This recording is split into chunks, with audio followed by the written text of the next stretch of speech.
Hello Om Shanti. आज पिताश्री ब्रह्मा बाबा का पुण्यतिथि दिवस है। आज के दिवस की शुरुआत हम प्यारे ब्रह्मा बाबा की याद के एक डिवाइन सॉन्ग के साथ करने जा रहे हैं, जिसे आवाज देंगे भ्राता अश्विनी सुदेन भाई जी और गौरव सुदेन भाई जी।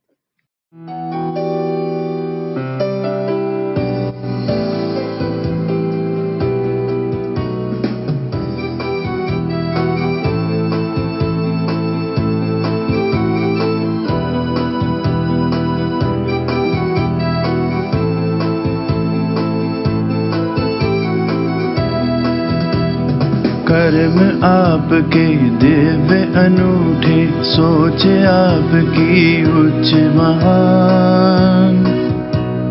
देह से भले हुए अव्यक्त, याद आज भी करे जहाँ। ओ प्यारे ब्रह्मा बाबा, ओ मीठे ब्रह्मा बाबा, ओ प्यारे ब्रह्मा बाबा, मीठे ब्रह्मा बाबा। कर्म आपके दिव्य अनूठे, सोच आपकी उच्च महान। देह से भले हुए अव्यक्त, याद आज भी करे जहाँ। ओ प्यारे ब्रह्मा बाबा, ओ मीठे ब्रह्मा बाबा, ओ प्यारे ब्रह्मा बाबा, ओ मीठे ब्रह्मा बाबा।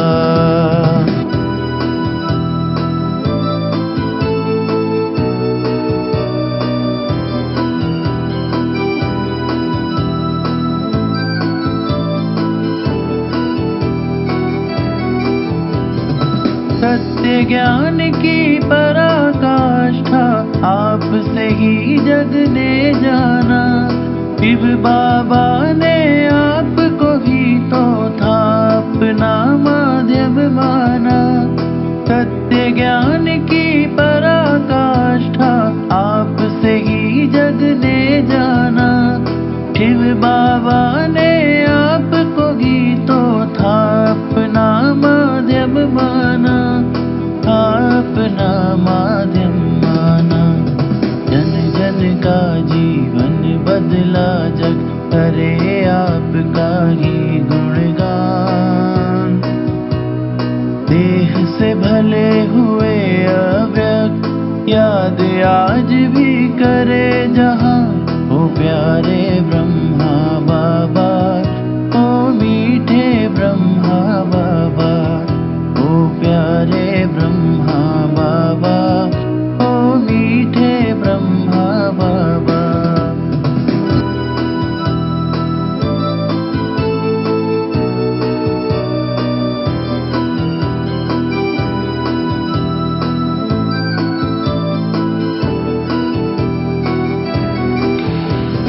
जीवन करके जग को समर्पित, देह को त्यागे आज के दिन। हद से बेहद सेवा करने वतन में पहुँचे आज के दिन।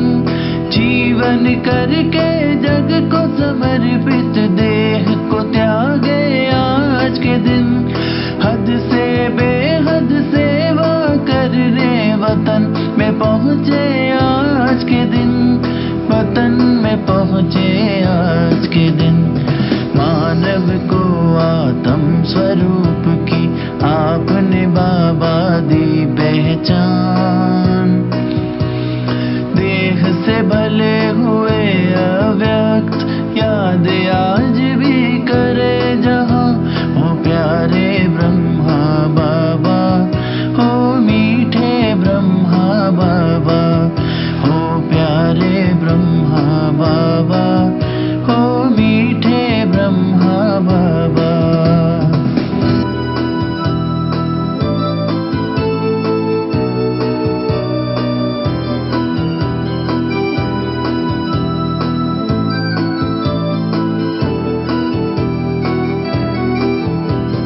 सत्य ज्ञान से जग को रोशन करने वाले तुम्हें सलाम। ओम शांति महामंत्र सिखा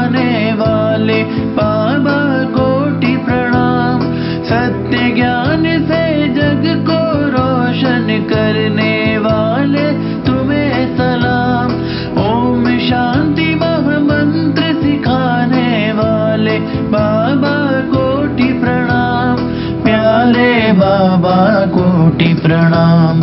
सुख शांति आनंद प्रेम देने में समझी अपनी शान।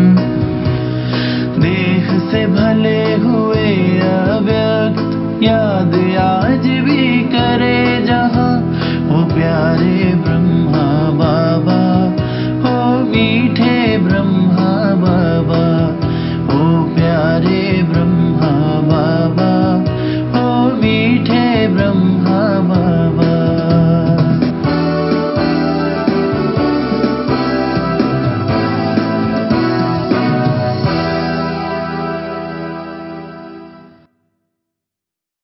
अब हम स्वागत करते हैं आदरणीय ब्रह्मा कुमारी पूनम दीदी जी का, आदरणीय ब्रह्मा कुमारी खिमिया दीदी जी का और आदरणीय भ्राता नरसानी भाई जी का, जो हमें प्यारे ब्रह्मा बाबा के जीवन से जुड़े प्रेरणादायक सच्चे प्रसंग हमें सुनाने जा रहे हैं और प्यारे बाबा की विशेषताएं हमारे सामने रखने जा रहे हैं। नमस्कार, ओम शांति। प्रजापिता ब्रह्मा कुमारी ईश्वरीय विश्वविद्यालय के संस्थापक प्रजापिता ब्रह्मा, जिनका लौकिक नाम दादा लेखराज था, जो कि सिंध हैदराबाद के रहने वाले थे, उनके जीवन और व्यक्तित्व से जुड़े बहुत सारी जिज्ञासाएं हम लोगों के पास आती रहती हैं। मैं मीडिया से कनेक्टेड हूं और बहुत से लोगों से मेरा मिलना जुलना रहता है, तो अक्सर लोग मुझसे प्रश्न करते हैं कि उनके जीवन में ऐसी क्या विशेषता थी जिसके कारण ईश्वर ने उनको अपना माध्यम बनाया, यानी कि ईश्वर ने जिस तन को रथ के रूप में प्रयोग किया और उनके द्वारा सृष्टि के आदि मध्य अंत का ज्ञान दिया। इन्हीं जिज्ञासाओं को लेकर मैं प्रजापिता ब्रह्मा कुमारी ईश्वरीय विश्वविद्यालय के एक सेंटर शालीमार बाग की हमारी आदरणीय दीदियों पूनम दीदी और खिमिया दीदी के समक्ष आया हूं अपनी जिज्ञासा लेके। तो आइए पूछते हैं इन दीदियों से दादा लेखराज से जुड़े और उनके जीवन से जुड़े कुछ अहम प्रश्न, क्योंकि इन दिनों दादा लेखराज यानी कि प्रजापिता ब्रह्मा का स्मृति माह मनाया जा रहा है। 18 जनवरी को वो अव्यक्त हुए थे, तो इस पूरे माह को वो शांति माह के रूप में भी मनाते हैं, सेलिब्रेट करते हैं। तो मेरा पहला प्रश्न हमारी आदरणीय पूनम दीदी से। पूनम दीदी नमस्कार है। लोगों की जिज्ञासा रहती है कि दादा लेखराज की ऐसी क्या पर्सनैलिटी थी, कि उनका ऐसा क्या व्यक्तित्व था, इस व्यक्तित्व के क्या ऐसा चुंबकीय आकर्षण था कि सिंध हैदराबाद में हमने सुना बहुत मशहूर मारूफ शख्सियत थे और ईश्वर ने ही उनको अपना रथ क्यों चुना। तो कृपया आप हमें बताएंगे कि उनकी पर्सनैलिटी के बारे में, उनके व्यवहार के बारे में, उनकी विशेषताओं के बारे में, कि ईश्वर ने उन्हें क्यों चुना। मेरा प्रश्न आपसे।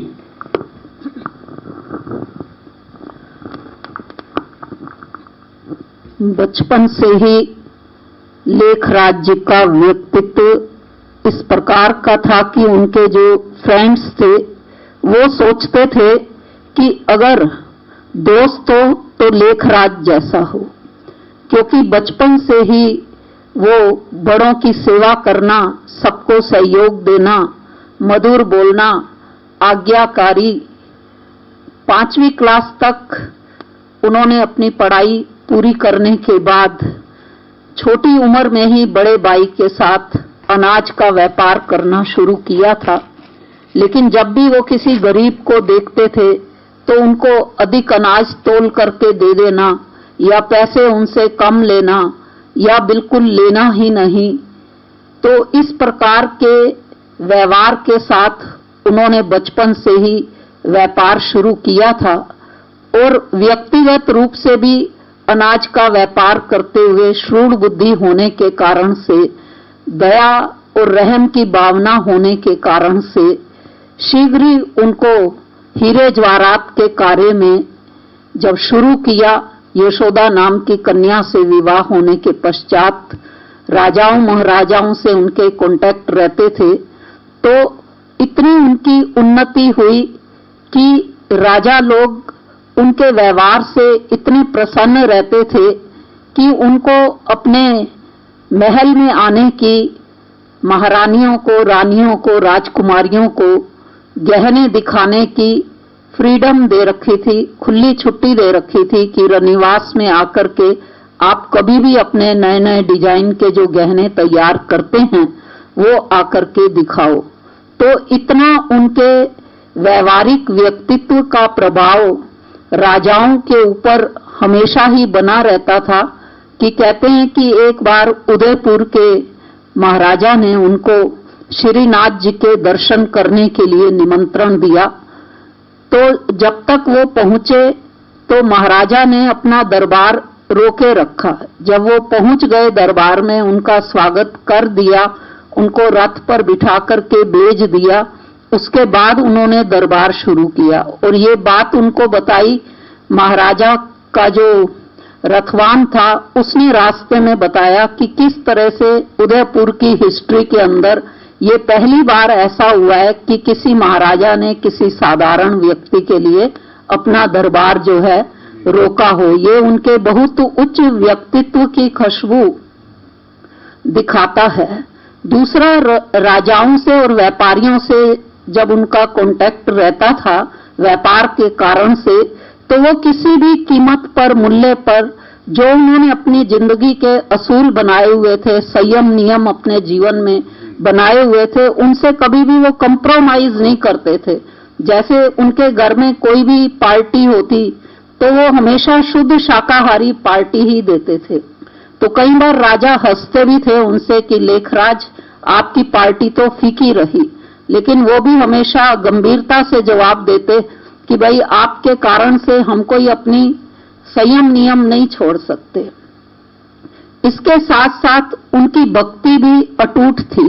भगवान से प्यार, लगन उनका देखने लायक था। बचपन से ही वो अपने हाथ में श्री नारायण जी की, श्री कृष्ण जी की तस्वीर रखते थे और जैसे जैसे वो बड़े होते गए उसके बाद भी श्री नारायण की वो इतनी भक्ति करते थे। उनका फोटो अपने व्यापार वाली जगह पर, अपने किचन के अंदर, अपनी पॉकेट के अंदर, मंदिर में तो मूर्ति थी ही थी। और पूजा पाठ का पक्का नियम था, प्रतिदिन पूजा पाठ विधिवत करना। और इसके साथ साथ वो गीता का पाठ भी रोज पढ़ा करते थे। यहाँ तक सुनने में आता कि चाहे वो ट्रेन में भी सफर कर रहे हो तो भी अपने नियम के अनुसार गीता का पाठ भी वो पढ़ते ही थे। इस प्रकार से उनकी जो भक्ति हमने देखी, वो सुनी अपनी वरिष्ठ दादियों से कि अटूट भक्ति थी उनकी और सत्य की खोज में वो बने रहते थे। तीर्थ यात्राएं भी उन्होंने बहुत की और 12 गुरु उन्होंने अपने जीवन में धारण किए। एक से संतुष्टि नहीं, 2 से नहीं। और गुरु जी के प्रति लेखराज जी की इतनी श्रद्धा भावना थी कि अगर गुरु जी घर में आ जाते थे तो सोचते थे कि भगवान ही आ गए।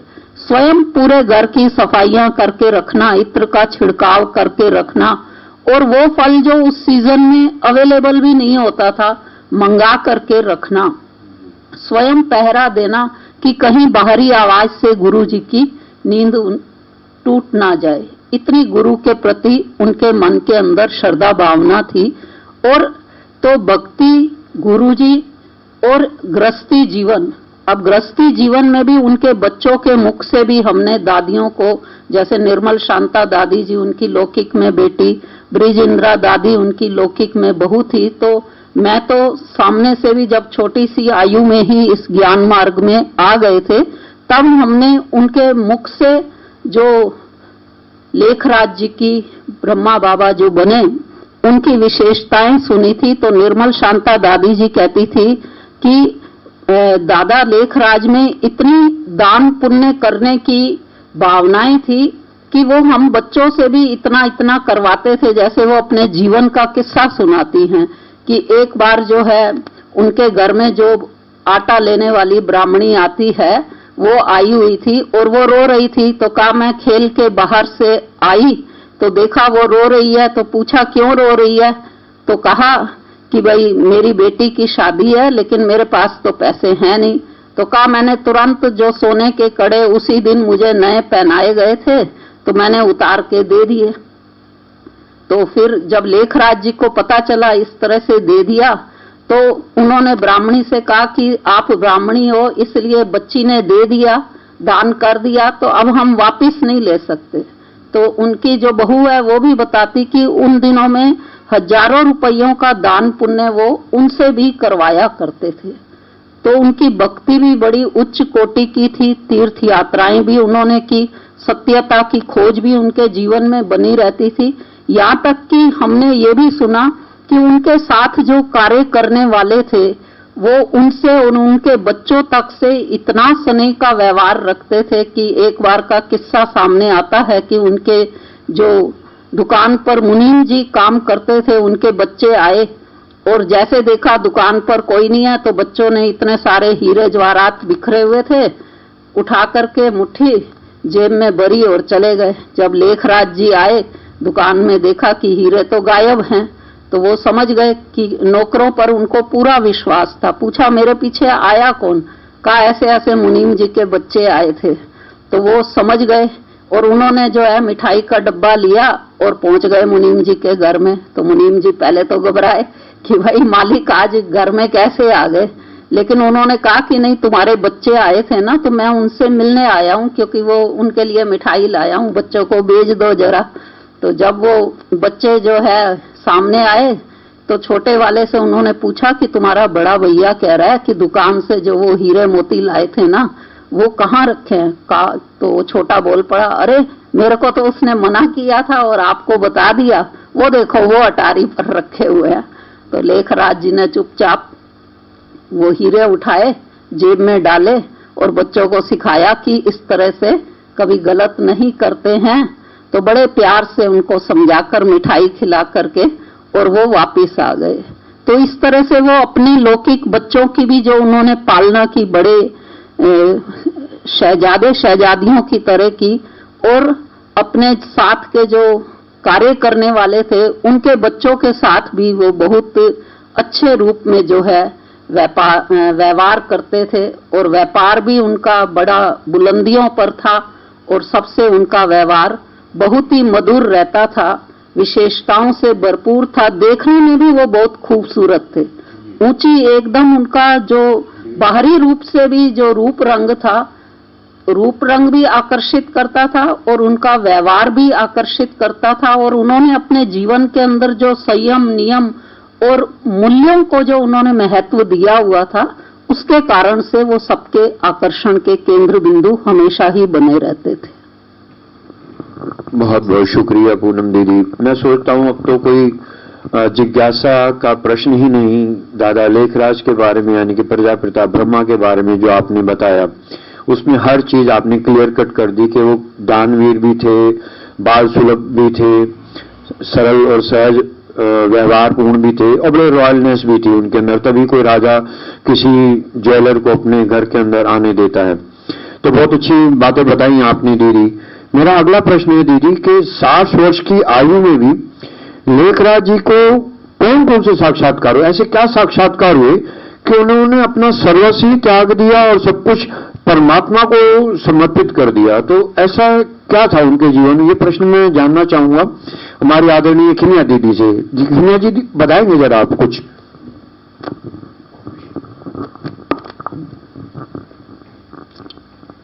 ओम शांति।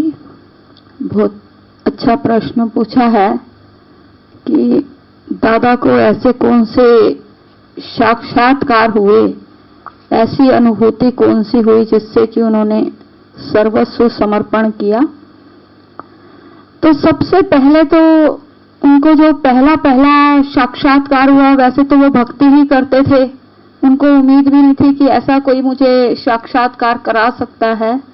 तो बॉम्बे में बबुलनाथ के मंदिर के सामने उनका घर था और उनके घर के प्रांगण में सत्संग चल रहा था।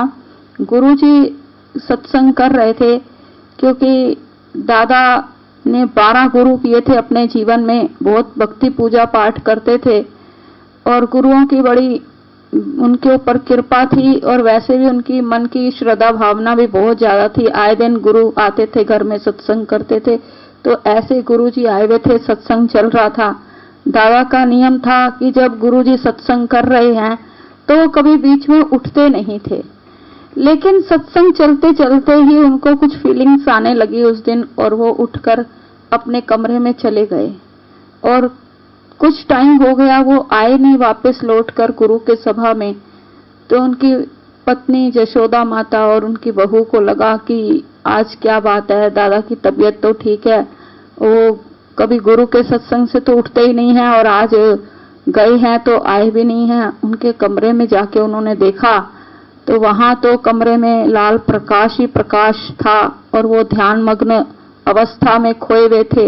उनको विष्णु चतुर्भुज का साक्षात्कार हो रहा था और तत्त्वम शब्द गूंज रहे थे, ये तुम्हारा ही स्वरूप है।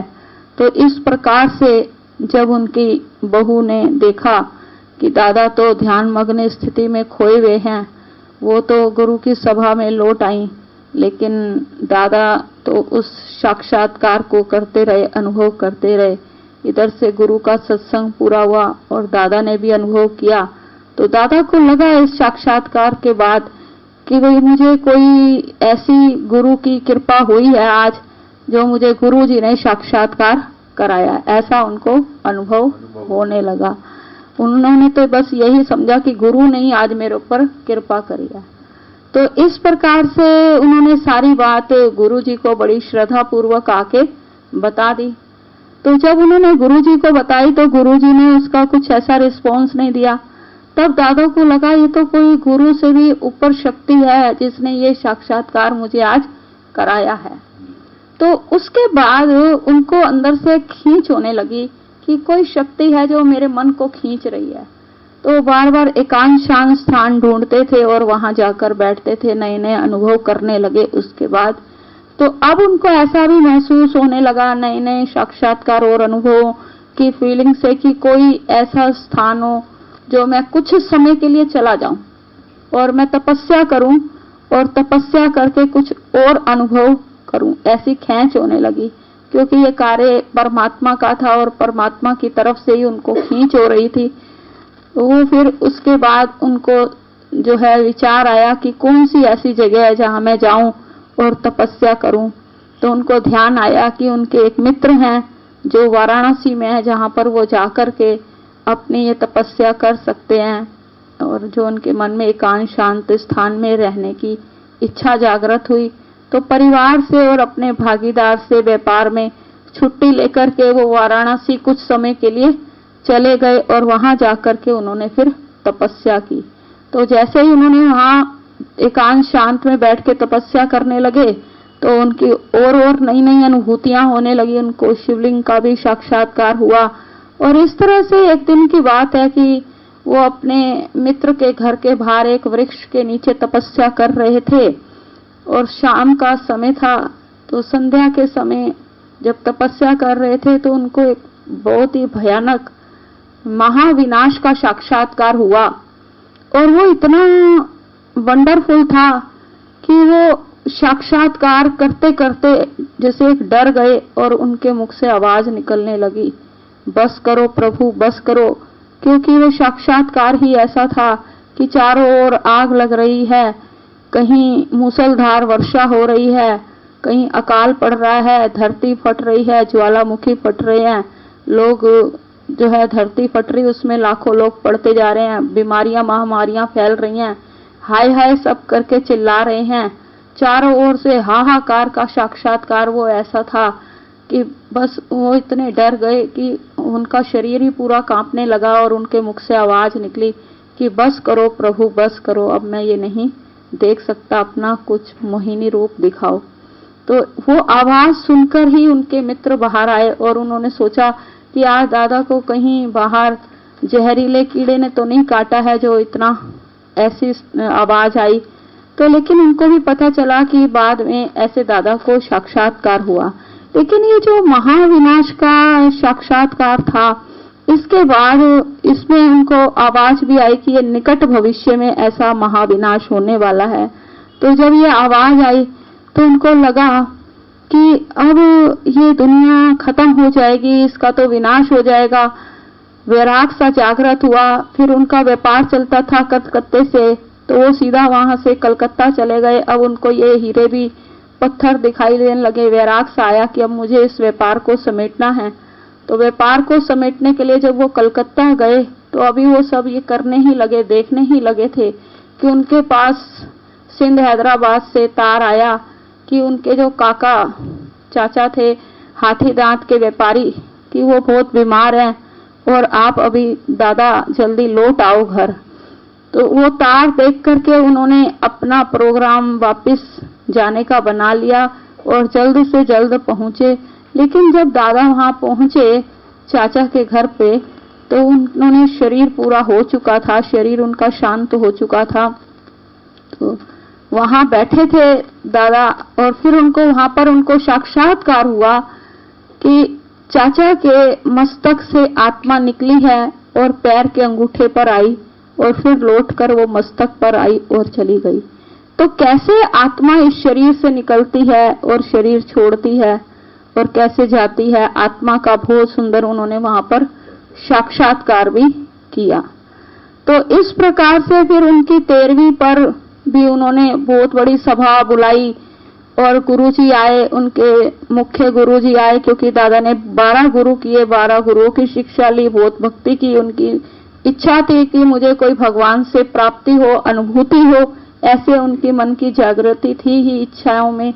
तो इस प्रकार से वो गुरुजी को बुला करके उन्होंने एक बहुत बड़ी सभा बुलाई जिसमें उन्होंने 25,000 रुपए खर्च किए थे। उस सभा में उस जमाने में बड़ी वैल्यू रखते थे। तो इस प्रकार से पूरे शहर के लोग आए और गुरुजी का सत्संग चल रहा था उनकी 13वीं पे। तो फिर से उनको फीलिंग्स कुछ हुई और वो उठ करके गए अपने कमरे में। तो फिर उनको साक्षात्कार हुआ कि पूरे कमरे में लाल प्रकाश ही प्रकाश हो गया, उनकी आंखों में भी लाली आ गई और एकदम से इतना ध्यान मग्न स्थिति में वो खो गए। और उन्होंने देखा कि आकाश से कोई तारा धरती पर आता है तो कोई राजकुमार बन जाता है, तो कोई राजकुमारी, ऐसे करते बड़ी सुंदर दुनिया बन गई। और आवाज आई कि ऐसी दुनिया तुम्हें बनानी है। तो जब ये आवाज आई तो उनको लगा कौन था, कोई लाइट थी, कोई माइट थी, ये परमात्मा की उनके तन में प्रवेशता थी। और उनकी बहू ने, उनकी पत्नी ने भी ये सब देखा और तब उनको लगा कि कोई लाइट थी, माइट थी, जिसने कहा ऐसी दुनिया बनानी है। और ये तो बताया नहीं कि कैसे बनानी है। तो अब दादा के मन में और भी उत्सुकता जागृत हुई कि ये दुनिया कैसे बनानी है, किसने मुझे कहा और कैसे करना है, और भी उनके मन में विचार आने लगे। तो फिर बस उन्होंने अपने व्यापार को समेटा और बस ये मन में धारणा बना ली कि अब मेरा सब कुछ भगवान के लिए है, ये जीवन, और जो वो परमात्म शक्ति मेरे द्वारा कराना चाहती है वो कराए। अपना सर्वस्व ही उनको उन्होंने सौंप दिया और व्यापार से छुट्टी ले ली। तो ऐसे मतलब उन्होंने अपने जीवन में इतने साक्षात्कार करके परमात्म अनुभूति से उन्होंने अपना सर्वस्व भगवान को सौंपा, समर्पित किया, अपना जीवन भी, तन मन धन भी। बहुत बहुत शुक्रिया आपका किमिया दीदी कि आपने हमें उनके साक्षात्कार का इतना अच्छा वृत्तांत सुनाया।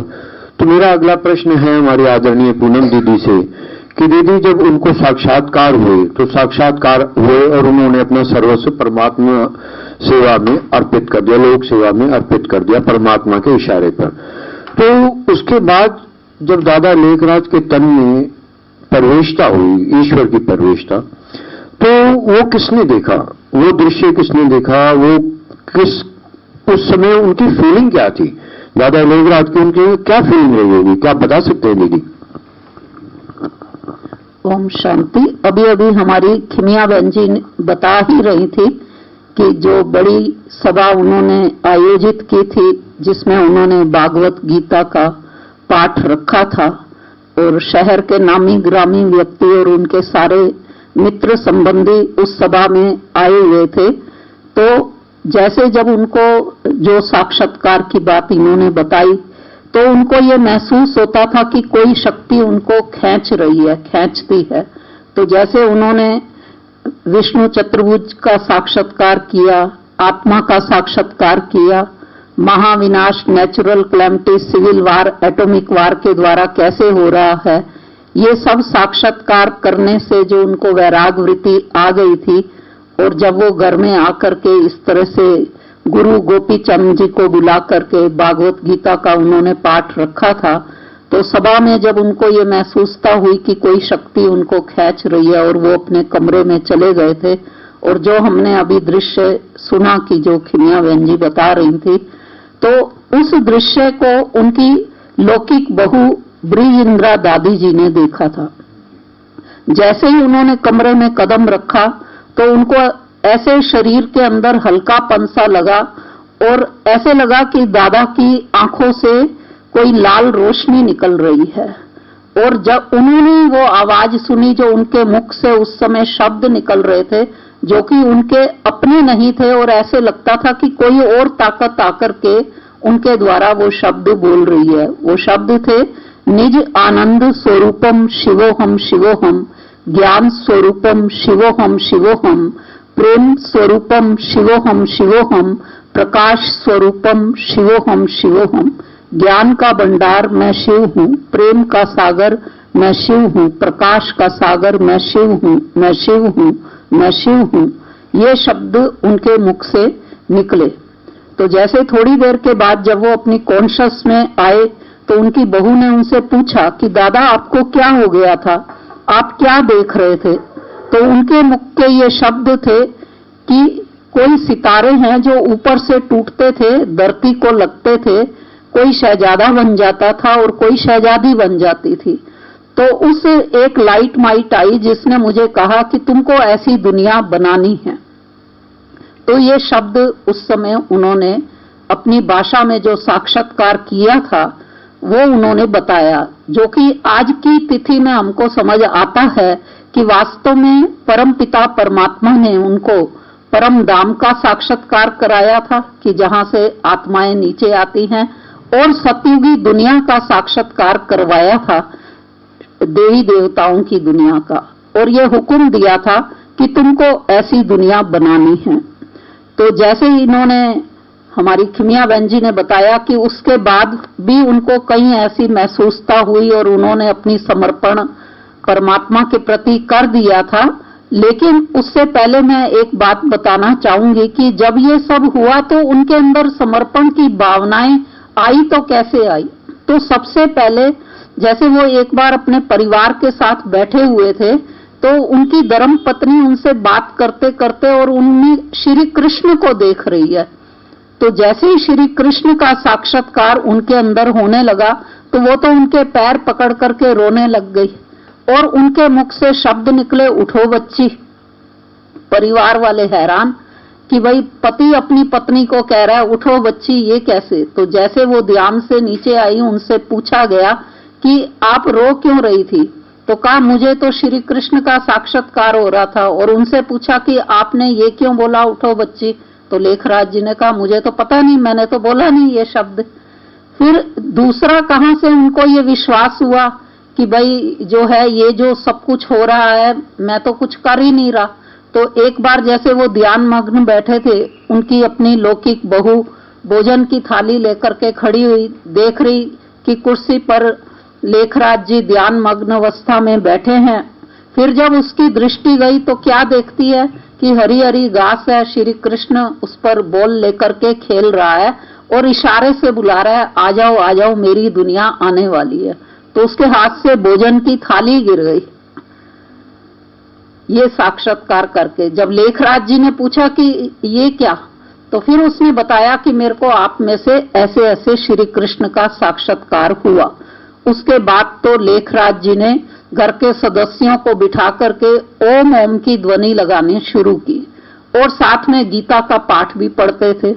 अब जब ओम ओम की ध्वनि लगाते तो जो भी उनको देखते वो सब ध्यान में चले जाते।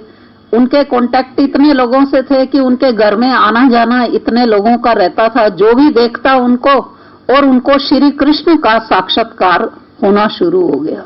यहाँ तक कि उनकी लौकिक बेटी निर्मल शांता दादी वो हंसती थी कई बार कि ये सब कहते हैं कि इनके पिता तो भगवान हो गए, लेकिन जो है वो कहती थी कि मेरे पिता भगवान कैसे हो सकते हैं। तो एक दिन अपने पिता को कहा कि कल मेरे को लेने के लिए गाड़ी भेज देना। तो लेखराज जी के मुख से निकला बेटी कल जो होगा देखा जाएगा। तो अब उसको और ज्यादा थोड़ा गुस्सा आ गया। अब रात को जब वो सो रही थी तो वो बताती हैं कि ठीक 2:30 बजे नींद उनकी खुली और देख रही है कि खिड़की से एक सफेद प्रकाश आ रहा है और उस सफेद प्रकाश में उसके पिता खड़े हुए हैं। और फिर दृश्य चेंज होता है, हरी हरी घास है, श्री कृष्ण बॉल लेकर खेल रहा है और इशारा कर रहा है, आ जाओ आ जाओ, मेरी दुनिया आने वाली है।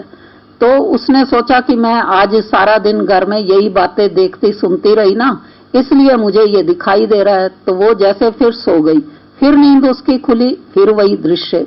तीसरी बार भी जब वही दृश्य दिखाई दिया और कानों में आवाज आई कि उठो बेटी, तुम्हें विश्व का कल्याण करना है। तो दूसरा दिन जैसे ही सवेरे हुआ, क्योंकि घर पास में ही था, उनका मायका पास में था, तो वो तुरंत गई और जैसे ही बाबा के सामने पहुंची तो उन्होंने पूछा, बेटी पहचान लिया? कहा जी बाबा पहचान लिया, पहचान लिया, पहचान लिया। तो फिर उनके मुख से शब्द निकले, उठो बेटी, तुम्हें तो विश्व का कल्याण करना है। तो ये शब्द सुनकर वो हैरान हो गई, भाई इनको कैसे पता चला?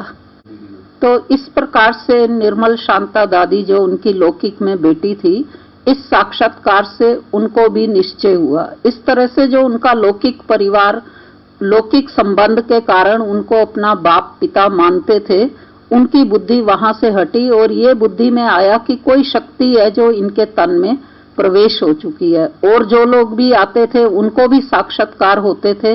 तो बस इतना ही लोग समझते थे कि कोई तो ताकत है जो इनके अंदर आई हुई है। ओम शांति। बहुत बहुत धन्यवाद आपका आदरणीय पूनम दीदी। तो बहुत अच्छे से आपने बताया कि हमें वो क्या नजारा था, क्या दृश्य था और उनकी क्या फीलिंग थी। अगला प्रश्न उसी से जुड़ा हुआ है कि दीदी, खिमिया दीदी से पूछना चाहूंगा कि लोगों को कैसे पता चला कि इनके अंदर जिस किसी शक्ति ने प्रवेश किया, तो लोगों की प्रतिक्रिया क्या थी? हमें ये जानने की जिज्ञासा है, कृपया बताएंगे।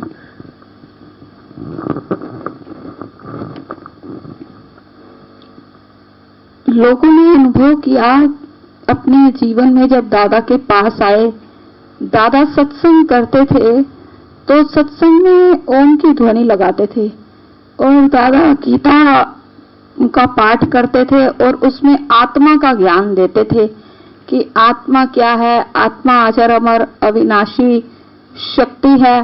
तो जब आत्मा का ज्ञान देते थे और बताते थे कि हम देह नहीं हैं, हम तो वास्तव में आत्मा है, ये शरीर तो विनाशी है, आत्मा अविनाशी है, तो आत्मा पर सारी डिटेल बताते और ओम की ध्वनि लगाते। तो जो भी उस सभा में आते थे तो उनको ये अनुभूति होती थी कि भाई हम आत्मा हैं, और आत्मा का अनुभव करने से वो इतनी सुंदर अनुभूति होती थी कि जो भी उनकी कोई समस्या या कोई दुख दर्द या कोई प्रश्न होता था वो तो सब उनको भूल जाता था और वो अनुभूति ही उनको स्मृति में रहती थी। वो नजारा उनकी आंखों से हटता ही नहीं था। सत्संग की ऐसी लगन लगती थी कि उनको लगता था कल फिर शाम हो और सत्संग हो और हम दादा के पास जाएं और फिर से ऐसी अनुभूति करें। फिर इस प्रकार से करते करते सत्संग में आने वालों की संख्या भी बहुत बढ़ती गई इस अनुभूति से। तो ऐसे जब अनुभूति से संख्या बढ़ने लगी तो धर्म के कार्य में कुछ विघ्न भी पड़ते ही हैं, उनका भी दादा को सामना करना पड़ा। जब विघ्न डालने लगे लोग कि भाई ये तो जो इनके पास जाता है सत्संग में वो इनका ही हो जाता है, ऐसा कौन सा जादू है, ऐसा कौन सा जादू का सुरमा डालते हैं, इस प्रकार से भी ये बातें उठी। और उसके बाद फिर लोगों ने सोचा कि ये तो यहाँ संख्या भी बढ़ती जा रही है और यहाँ जो जाता है हमारी बहू बेटियां अगर एक बारी चली जाएंगी तो वो जाए बिना रह नहीं पाएंगी। तो इस प्रकार कई प्रकार के विघ्न भी आए, लेकिन उन विघ्नों के आते हुए भी सबसे जो बड़ी बात थी वो अनुभूति की ये थी कि बाबा एक सेकंड में साधारण दिखाई देते थे, तो एक सेकंड में उनसे श्री कृष्ण दिखाई देते थे। लोगों ने इतना भी सोचा कि ना रहेगा, बांस ना बजेगी बांसुरी, इस व्यक्ति को ही खत्म कर दो तो सब कुछ ही समस्या हट जाएगी। बार बार अपने परिवार में ये नहीं कहना पड़ता था कि भाई तुम नहीं जाओ, तुम नहीं जाओ, सत्संग में जाओगे तो उनके बन जाओगे या तुम्हारे ऊपर भी कोई जादू हो जाएगा। जो अब तक गए हैं वो तो फिर ऐसी लगन से जा रहे हैं, वो वहां जाना छोड़ते ही नहीं है। तो मारने के लिए भी आए और कई कई प्रकार के विघ्न डाले, लेकिन जो भी ऐसे सोच के आता था उनको भी श्री कृष्ण का साक्षात्कार होता था या वो जो थॉट गलत लेके आता था तो वो उनका थॉट ही उस समय हट जाता था। ऐसी अनुभूति थी, ऐसी कशिश थी, इतना चुंबकीय उनमें आकर्षण था, परमात्मा की शक्ति का कमाल था, परमात्म कार्य था, परमात्मा उनके द्वारा करा रहे थे। तो ये शक्ति की अनुभूति ही लोगों को महसूस होने लगी कि ये साधारण नहीं, ये तो परमात्म शक्ति कार्य करा रही है। बहुत बहुत धन्यवाद आपका खिन्ने दीदी और पूनम दीदी कि आपने हमें दादा लेखराज से जुड़े सभी प्रश्नों का बहुत अच्छे से उत्तर दिया कि कैसे परमात्मा ने उनके अंदर प्रवेशता हुई, क्या शक्तियां थी, किस प्रकार से उनका जो जीवन था।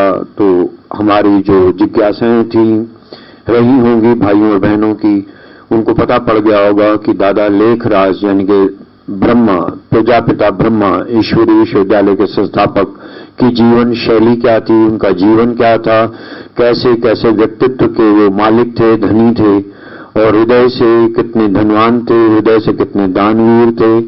ऐसे ही नहीं, ईश्वर ने उनको अपना रथ चुना और उनके द्वारा सृष्टि के परिवर्तन का जिम्मेदारी उनके ऊपर सौंपी।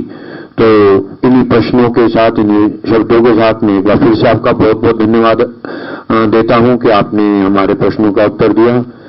तो श्रोताओं और दर्शकों से मैं आज्ञा चाहता हूं, फिर मिलेंगे, फिर एक नए किसी नई जिज्ञासाओं के साथ आपकी सेवा में फिर से उपस्थित होंगे। तब तक के लिए नमस्कार, ओम शांति, गुड इवनिंग। अब हम आगे बढ़ते हुए ब्रह्मा बाबा की पुण्यतिथि के उपलक्ष्य में शालीमार बाग बीई ब्लॉक के शांति अनुभूति कुंज में आयोजित किए गए कार्यक्रम की तस्वीरें आपसे साझा करते हैं।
अब हमारे सामने नन्ही बच्ची अनाया अपने मेडिटेशन के एक्सपीरियंसेस हमारे सामने रखने जा रही है। तो आइए इनका स्वागत करते हैं।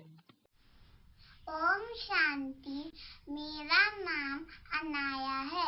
मैं तीसरी कक्षा में पढ़ती हूँ। मैं आज आपको बताऊंगी कि आज मैंने बाबा के साथ कितने मजे से पिकनिक करी। जब मैं रात को सो रही थी, जब सुबह हुई तो मेरी मम्मी मुझे जगाने आई तो मैं बहुत खुश दिख रही थी। तब मम्मी ने पूछा कि माँ क्या हुआ, आप इतने हंस क्यों रहे हो। मैंने बोला अभी थोड़ी देर के लिए सोने दो, बस पिकनिक खत्म होते ही मैं तब आप जगा देना, बस 5 मिनट। उन्होंने बोला कैसी पिकनिक। मैंने बोला मैं आज बाबा के साथ पिकनिक कर रही थी और अपने स्कूल के दोस्तों के साथ भी।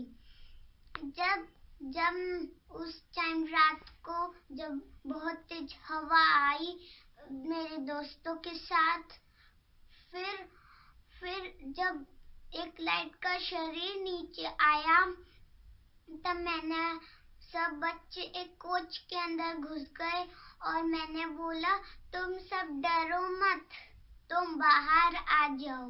उन्होंने बोला नहीं, हम बिल्कुल नहीं आएंगे, हमें बहुत डर लग रहा है। मैंने बोला कि ये डरो मत, परम पिता परमात्मा है, ये ब्रह्मा बाबा है, इनसे डरो मत। ये हम बच्चों को बहुत प्यार करते हैं, जैसे कि लक्ष्मी और से यही वाले भगवान जी, ये भी हमें बहुत प्यार करते हैं। ये हम सबको लगता है ये हमें पिकनिक कराने आए हैं। तब बाबा खुश होके बोले, बच्चों तुम्हारी दोस्त बिल्कुल ठीक कह रही है, ये मुझे जानती है। मैं तुम सबको पिकनिक ही कराने आया हूँ। अब हम पिकनिक करते हैं। सब बच्चे खुश होके सबसे पहले उन्हें अपने बैग में से टिफिन निकाला और बाबा ने एक एक बच्चे को अपने हाथ से खाना खिलाया। पर एक जना मेरा दोस्त वो मैक्रोनी लाया था, लेकिन बाबा ने उसे नहीं खिलाई। उससे पूछा कि तुम ये क्यों लाते हो? उन्हें बोला ये मुझे अच्छी लगती है इसलिए मैं लाता हूँ। उन्हें बोला अगर तुमने ये खाया तो मैं तुम्हें पिकनिक कभी नहीं कराऊंगा। उन्हें बोला ठीक है। बाबा ने बोला तुम्हें ये अपनी आदत ठीक करनी होगी। तुम हमेशा हेल्दी फूड लाओगे, जैसे कि रोटी और सब्जी। मेरे दोस्त ने वादा किया और बोला कि मैं आज से कभी भी एक गंदा खाना नहीं लाऊंगा।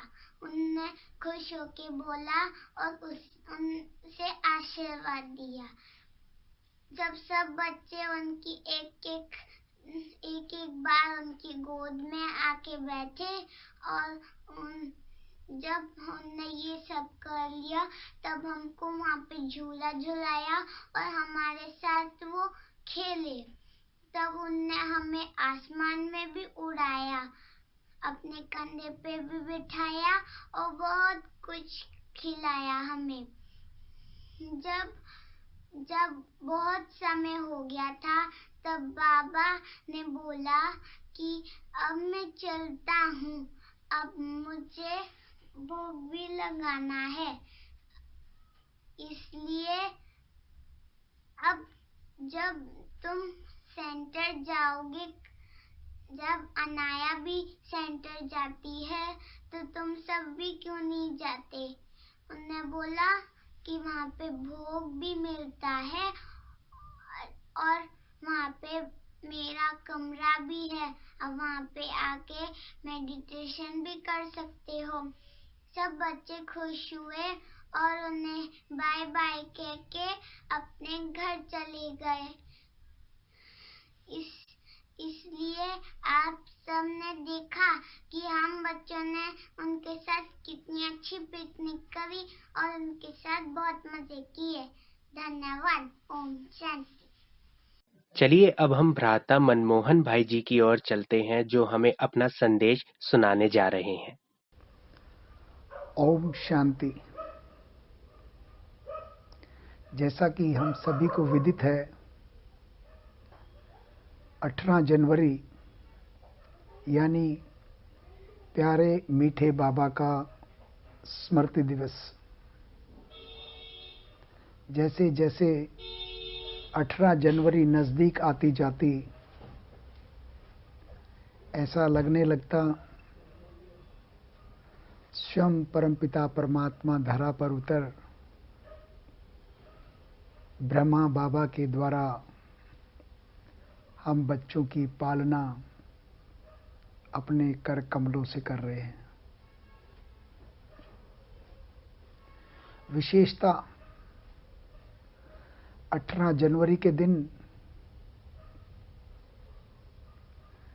जैसे ही अमृत वेला नींद खुलती,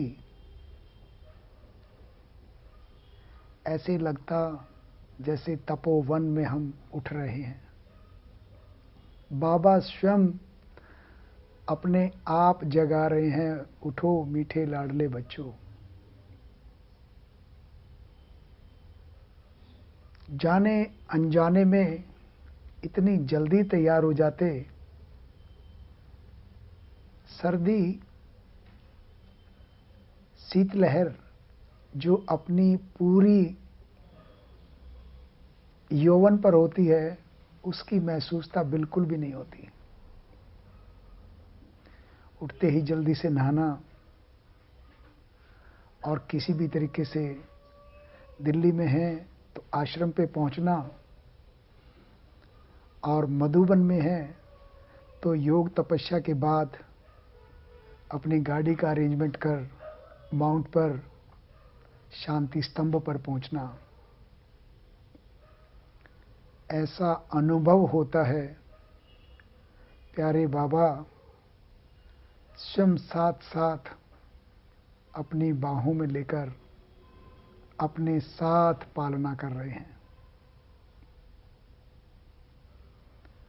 अमृत वेले आश्रम पर पहुंचकर बाबा के कमरे में बैठना और उस लाल ज्योति का अनुभव ऐसे लगता कि सारे सुख, शांति, आनंद की अनुभूति तृप्त कर रही है। और मधुबन में होते तो जैसे ही शांति स्तंभ के चक्कर लगाते, दादियां झंडा फहराती, पुष्प वर्षा होती, स्वयं प्यारे बाबा अवतरित होकर ब्राह्मणों की उस विशाल सभा को ऐसे आश्चर्यचकित कर देते कि सभी की रूहानियत देखते ही बनती। उस दिन का विशेष दिन मितभाषी होकर रहना, शांत भाव से चलना, सारा दिन क्लास अटेंड करना, केवल मौन, केवल बाबा, केवल मधुबन, केवल ब्राह्मण परिवार, केवल बाबा की यादें। सारा दिन ऐसे लगता जैसे प्यारी माँ छोटे बच्चे को गोद में झुला रही हो। चारों तरफ जैसे एक चक्कर बन जाता है। 18 जनवरी वैसे तो सभी ब्राह्मण देवताओं के लिए विशेष शांति अनुभूति का दिवस है, परंतु मेरे लिए इस दिवस पर ऐसे लगता दुनिया के सारे आनंद मुझे मिल गए हैं, भरपूर हो गया हूं मैं। सबको प्यार बांटना, सबके लिए दुआएं मांगना, सारे विश्व में शांति हो ऐसी मनोकामना करना, स्वतः ही सारा दिन इस मनोकामना से परिपूर्ण रहता है। मैं सभी प्यारे बाबा के बच्चों से अनुरोध कर रहा हूं, इस विशेष पर्व को, इस विशेष वर्ष में विशेषता के साथ धारण करते हुए, धारणाओं के साथ मौन अवस्था, आनंदित अवस्था से बनाएं। अपनी स्थिति को इतना ऊंचा लेकर जाएं कि सभी चीजें आपको स्पष्ट दिखाई देने लगें। आदरणीय भाई और बहनों, समय बहुत नजदीक आता जा रहा है। हमारी स्थिति अब पूर्णता की होनी चाहिए, क्योंकि हम सभी सतयुगी आत्माएं सतयुग लाने के लिए दृढ़ संकल्पित हैं। हम सभी को इस धरा पर स्वर्ग लाना ही है। प्यारे बाबा का सपना चरितार्थ करना ही है। ओम शांति। आज के कार्यक्रम के अंत में आदरणीय ब्रह्मा कुमारी सोनी दीदी जी बाबा की याद का डिवाइन सॉन्ग हमें सुनाने जा रही हैं। तो आइए इस डिवाइन सॉन्ग को सुनते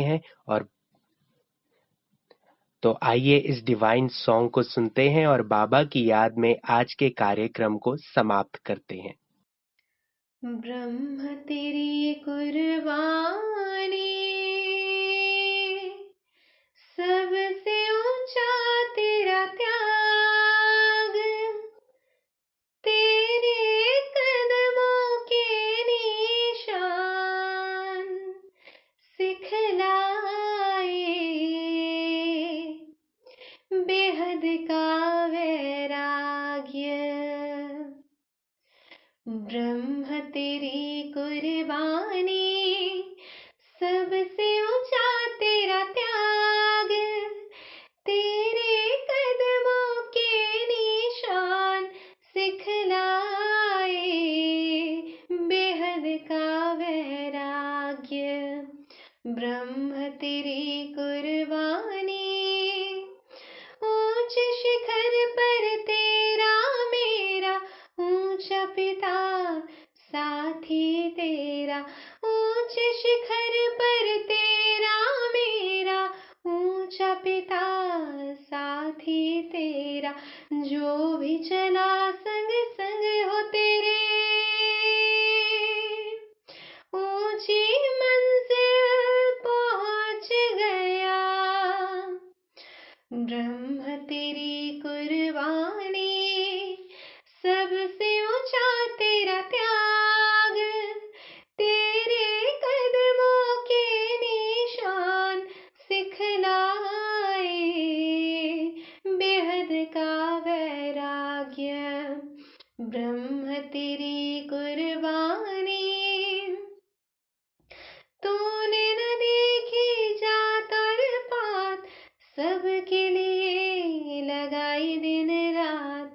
तूने न देखी जात और पात, सबके लिए लगाई दिन रात। देश धर्म कुल किसने न देखा, तुझ में पाया पिता और माँ।